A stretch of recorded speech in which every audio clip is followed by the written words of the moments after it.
There were 3 things I knew for sure about Jason's mother. She was a legendary food critic.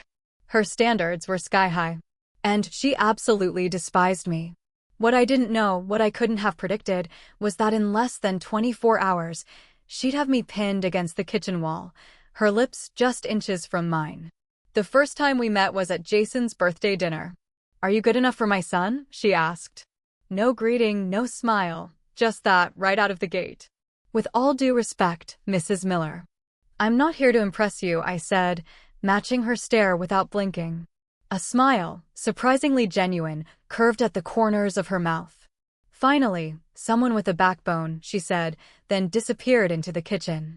Not before giving me a full once-over, like she was deciding whether I belonged on a menu or in the trash bin. Dinner was a battlefield. Eleanor launched questions like they were precision strikes. What qualified me to date her son? Was I proud of my job at a no-name cafe? Did I really consider instant noodles an acceptable meal? Every answer I gave seemed to irritate her, and yet, for some reason, also fascinate her. Jason sat between us, visibly sweating, trying to smooth things over. I sipped the overpriced Bordeaux she'd served and leaned in. "It's fine," I said.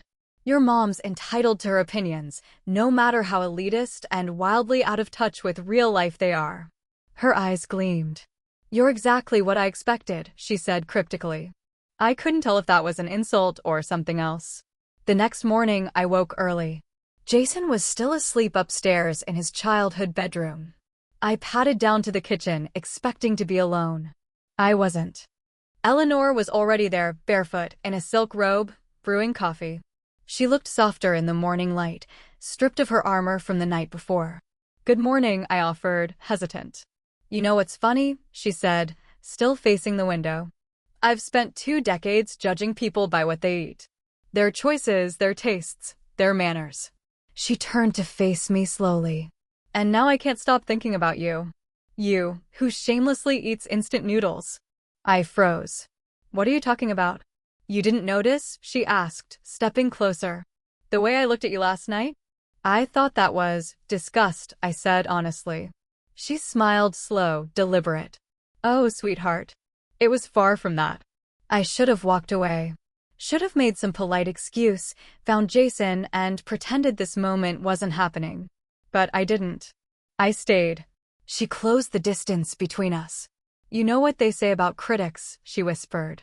"The more harshly we judge something in public, the more deeply we admire it in private," I finished, my voice barely audible.